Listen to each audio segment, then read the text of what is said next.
Ambassador, hello. Thank you for being with us today here at Ukrinform.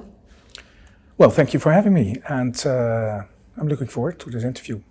Yeah, really lots to discuss. A lot of things have been going on lately in bilateral relations and international situation, war, NATO, the European Union, and such. So, first of all, defense aid. The Netherlands has already provided Ukraine with over 3.76 billion in military assistance, including Patriots, armored vehicles, artillery, F-16s.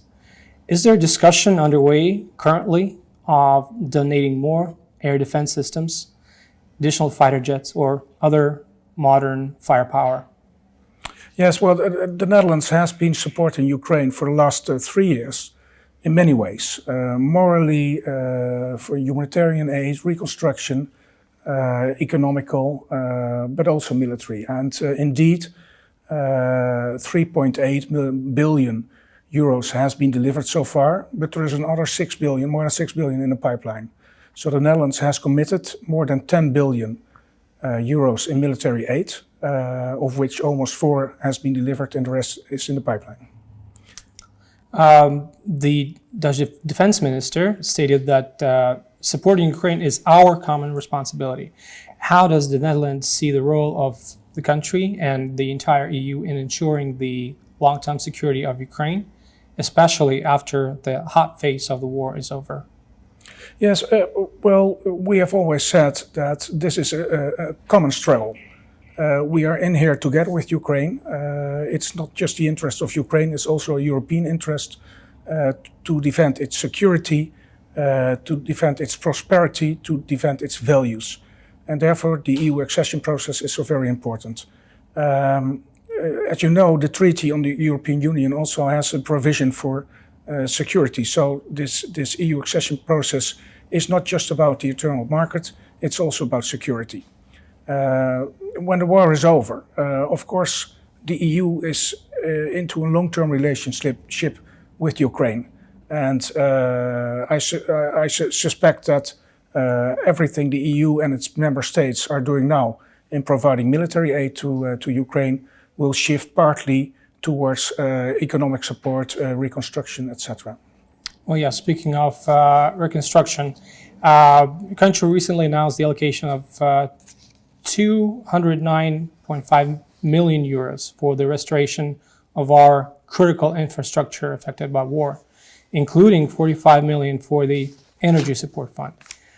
Are there any plans to expand those initiatives that have already been announced? Yeah, well, we have energy is one of the priorities of the Netherlands and Ukraine, and we've done a lot so far to support Ukraine, and we're constantly looking for new opportunities. And as we speak, we are in touch with Ukrainian counterparts to see what we can do extra to help Ukraine come through this winter.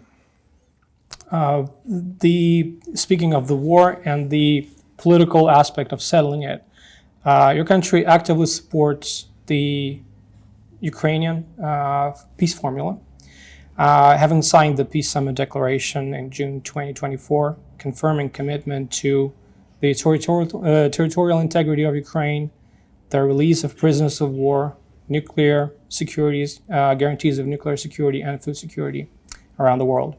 How does the Netherlands plan to continue supporting this initiative? And what specific mechanisms do you think can be implemented to achieve the goals of the peace formula? The Netherlands still thinks that the peace formula of the president is a very credible instrument to come to peace. And we are actively participating in working groups under the peace formula, and we are the lead nation together with Ukraine on point 7 of the peace formula, which is on accountability. And we believe that these working groups are very helpful in working towards a common goal, and that's a sovereign Ukraine, an independent Ukraine, and a Ukraine with territorial integrity. Well, yeah, and on the parallel lines, there are other peace, quote, initiatives put forward by other countries like China and Brazil that do not envisage full restoration of territorial integrity of Ukraine. How do you assess such proposals as such? Well, as of the 24th of February 2022, we stepped in here to be here side by side with Ukraine. And the fight, as far as we are concerned, has always been about territorial integrity, about sovereignty, and about the restoration of international law and the upkeeping of international law. The Netherlands has the legal capital of the world, as you know, that's The Hague. And for us, international law is of the utmost importance. And Russia should not, the Russian aggression should not pay off. So whatever compromise Ukraine would like to do in whatever future negotiations, that's up to Ukraine, to Ukrainian people. But we are very clear, standing by Ukraine in what it wants. Any peace, settlement, any negotiation that leads to peace eventually lays down for Ukraine, in our understanding, future guarantees of security. And it's widely believed that Ukraine joining NATO is perhaps the most valid security guarantee for our country. And there have been ideas being circulated that there might be an option where Ukraine gets invited into NATO within the government-controlled territories, excluding those that are temporarily occupied by Russia. What do you think of that? And what are generally the expectations of the NATO summit next year in The Hague? Yes, well, the Netherlands will be host to the NATO summit in 2025. It will be a very important summit. And the Netherlands has always been very clear about Ukraine's irreversible path to NATO. So we support it. We support Ukraine in its ambition to become NATO member. And I fully agree that NATO membership is really the best security guarantee for Ukraine. As you can also read in the newspapers, this is under discussion within NATO. Mm-hmm. And at this moment, not yet all NATO allies are on the same page. And this always happens within an international organization when a very important issue is at stake. This will be discussed among allies, among member states. And I suspect this discussion will continue for the months to come. But it's not the only discussion. There's more happening, as you already said. There's a lot of geopolitical dynamic. There are many discussions that are intertwined. So we'll see what will come out of it. But your conclusion that NATO membership is and should be the best security guarantee for Ukraine, that's an opinion that we share in the Netherlands. Well, a little sideline from that question. Also, currently, we've been seeing initiatives put forward by different figures about a possibility of deploying some sort of international military mission to Ukraine as a sort of intermediate guarantee for Ukraine to keep those contact lines stable while the truce is in place. Do you think the idea is viable? Or, well, I heard that your defense minister said that the consensus decision might not necessarily be a must for that move. Maybe some powers might align and do that on their own. Do you have any stance on that? No, we don't have a stance on that yet. But as you know, also looking back into history, there have been coalitions of the willing. And this could be something where a coalition of the willing member states or allies will step in because the allies have not yet a unified position on this. And this is always an alternative when the alliance doesn't come to a unified position on certain mission abroad. Then a coalition of the willing is always a possibility. Well, as our foreign minister said, too early to speculate on that. It is indeed too early to speculate on that, but the discussion is ongoing. 6 months ago, or a little more or less 6 months ago, President Macron of France put the idea on the table of boots on the ground. Since then, there has been a discussion internationally about boots on the ground, but it's very difficult to speculate on this.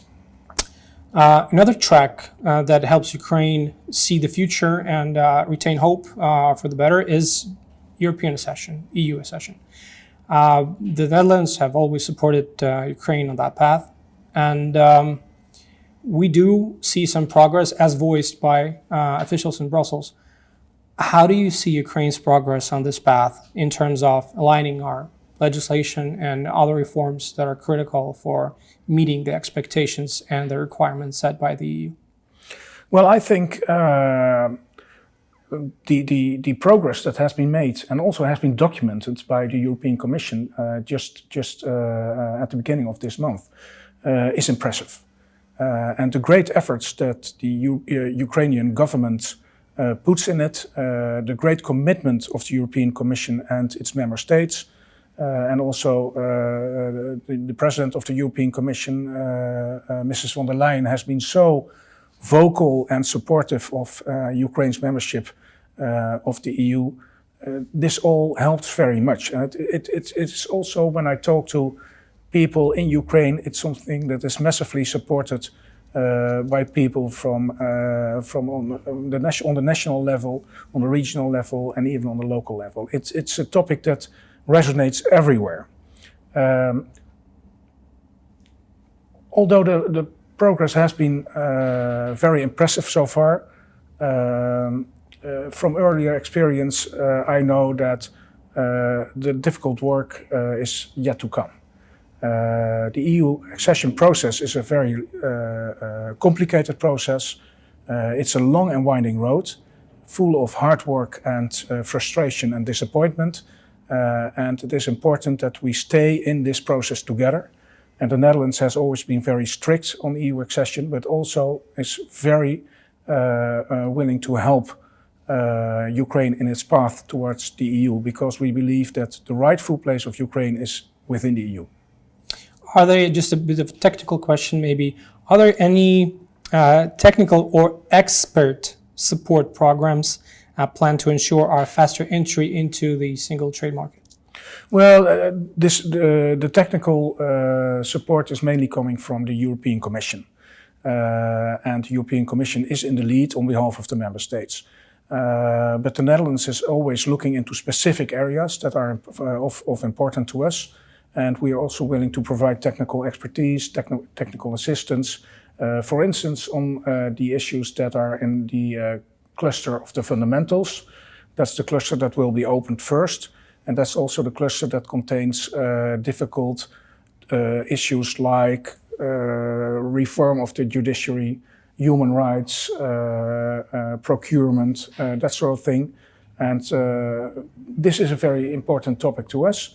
And therefore we also want to help Ukraine in getting its legislation and implementation of the legislation in order.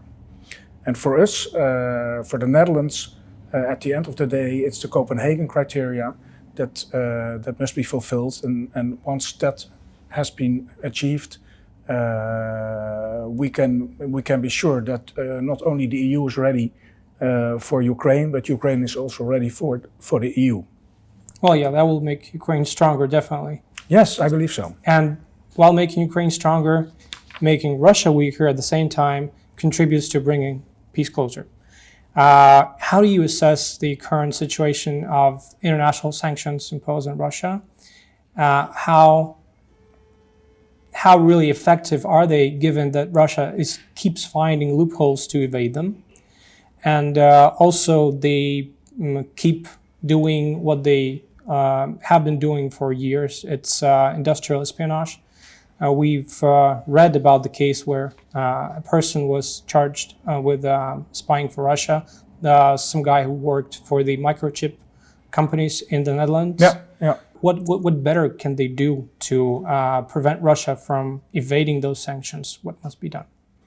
Well, first of all, it's important to realize that sanctions is an instrument from the toolkit of foreign affairs. It's just one instrument. It's an important instrument, but it's not watertight. It's difficult to impose sanctions that are watertight if not everybody is participating in it.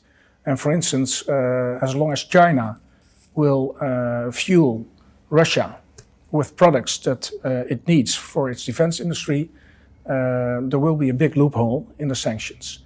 Nevertheless, the European Union has adopted the 15th package of sanctions recently, and I hope that under the Polish presidency, the 16th package will see the light as well.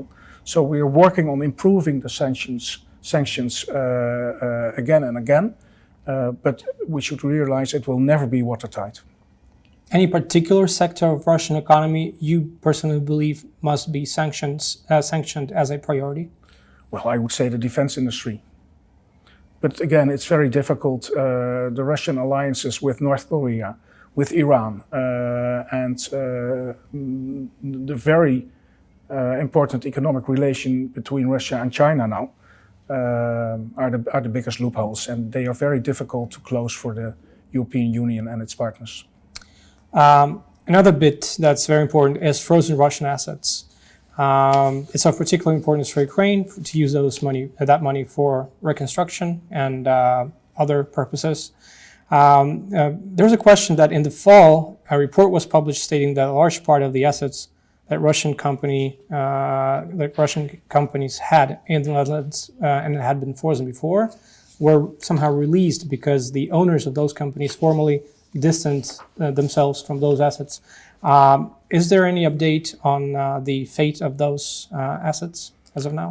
Well, I don't have the technical details, but the Netherlands has always been a very staunch supporter of freezing assets and also of using the windfall profits of these assets to support Ukraine as good as we can.